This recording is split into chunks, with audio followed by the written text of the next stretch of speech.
Battle scars. Back at home, one of my biggest problems is the lack of fathers loving their students. Back at home, I see students who come there broken, messed up. I've seen a young lady who after service, God sets her free, goes outside of the service, and all of a sudden, I hear yelling and screaming, and her mom, who doesn't have a dad in their life, has grabbed her because she doesn't know how to deal with her anymore. This girl's 12, and throws her on a table and starts beating her. The girl runs for her life, and then all of a sudden, I don't know if just Satan just had his way in that moment, but is running to the road to kill herself, and we're crying out to God, and luckily God stops the traffic, and we end up saving the girl. But it's moments like that that get me excited to be in a house like this, where a whole bunch of men came in yesterday. I was so excited. I just looked around. As they were doing the thing where let's just play some music, and if you want to talk, go ahead and talk, and that wasn't what happened.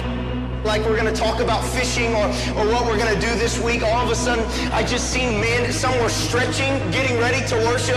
Other men, they were just kind of rocking back and forth. It was like they were in this mode, about to get ready for like a football game, like sitting in the locker room saying, there's something coming this week. It's not going to be up to anybody else, but I gotta talk to myself, and I got to coach myself. Nobody else is going to do it. I'm not going to wait for a speaker or a worship leader. I got to get in the zone. Because at this camp, at this retreat, I have to change.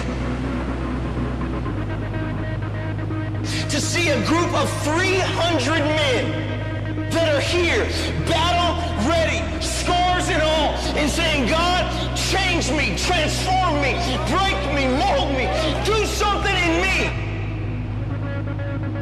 I'm consumed. I'm a man that is passionate.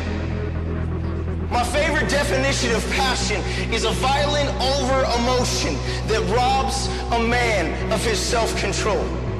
There are some men in this house that have been robbed by the dream to see their family and their lives changed. It snuck in the middle of the night, past all the alarms, went past the guard dogs, and woke you up and won't let you go to sleep. You've been robbed with passion.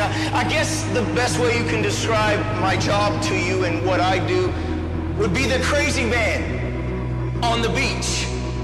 You know, you brought your family there, you got your ice chest and your towel, and you're just ready to enjoy the nice beach, and no one's there, so it's a great time. You got there early enough, you got your sunscreen on, and you're there, and I'm that crazy man far, way down, and you kind of wonder what I'm doing, and I just kind of have this thing that I'm doing with my arms, and it draws your interest because you're a man, and you got to figure things out, and so you leave the family there, honey, go ahead and take care of the kids, and you wander over to see what I'm doing.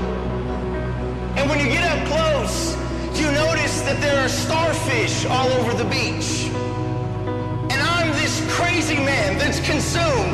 My day has nothing better to do than to pick up these starfish which are dying and throw them back into the sea.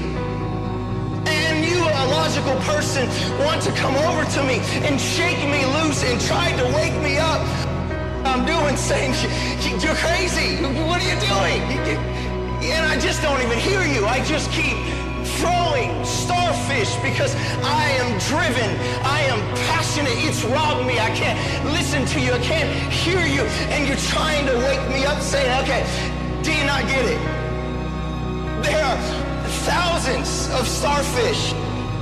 There are thousands. And not only are there thousands, I mean, they're all dying. And you only have maybe a few minutes.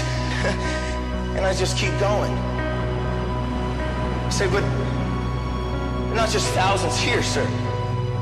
There are thousands on every beach across the United States, and not just in the United States, in Australia and other countries. There are starfish, and they've cluttered every beach. It's just because of the moon and the gravity, and this happens every once in a while, and I just keep going. I don't even notice you, but I just keep throwing. I pick up another starfish. I look you in the eyes, and I throw it. And then I bend down. I pick up another starfish. I look you in the eyes. and I throw it. And I just keep picking up starfish and just saying, stop. I bend down one more time. Say, it made a difference for that one. Made a difference for that one. You know what? It made a difference for that one. Hair, don't need it. Made a difference for that one. I got to do something. And there are some men here today with some battle scars. They say, God, use what you can in me. I'm not perfect. I never will be. I don't got it all together. But I'm here because I'm consumed. I'm passionate. I've been robbed of my self-control. I got to change because if I change, it changes my family. It changes this generation. It changes my city. Robbed of our self-control. Whole bunch of grown men shouting and singing and crying. But there's 5 questions that these teenagers are asking. And I can hear them. The first question is, will somebody love me? Will somebody, will anybody love me? Second question they're asking. I can hear them shouting to me. Somebody, will anybody believe in me? Will anybody believe in me? And not only will they believe in me, but will anybody please listen to me? Will somebody, maybe just one, will just one person, maybe one person be my example? And the greatest question that I hear them asking me is, will anybody help me lead a revolution? It's crazy because this fatherless generation, I mean, it breaks your heart to know the statistics that have been done by U.S. Today. In 2001, I read about 25 million children in 2001 will live without their father. That's 36% of all kids born will live without their biological father. Out of those 36%, out of every child that fills up our prisons, 85% of them are from fatherless homes. Out of every high school dropout, 71% of those are from fatherless homes. Out of every pregnant teenager, 71% of them are from fatherless homes. Out of every runaway, 90% are from fatherless homes. Because if I can't find it here, I'm going to run away and find it somewhere else. The young ladies of this generation are looking for love, because most of them haven't found love in their father's arms, so they've been willing to find love in anybody's arms, as long as it's free. One of my brothers, Ben, he's about 20 years old, and he got a text message by a young man that's actually here, and I won't say his name, that doesn't have a father living with him. 20-year-old kid that's mentoring this young man. He got a text message from him that says, thank you. You know what, the one thing you've done in my life is you've been a father. Thank you for being a father. You know, last night Pastor Glenn preached a message, Won't Quit. He preached that at our ammunition conference, so we were ready to go. There's actually a young man that came back from it. We have a picture of him that actually got that tattooed on his arms after the sermon. The reason why he did that is because he wanted to set a standard for his new life, because everybody in his life had always quit on him. He said, I'm just going to put it right here, so someday when I have kids, every time they want to know and question if I'm going to quit, I'm just going to hold them up.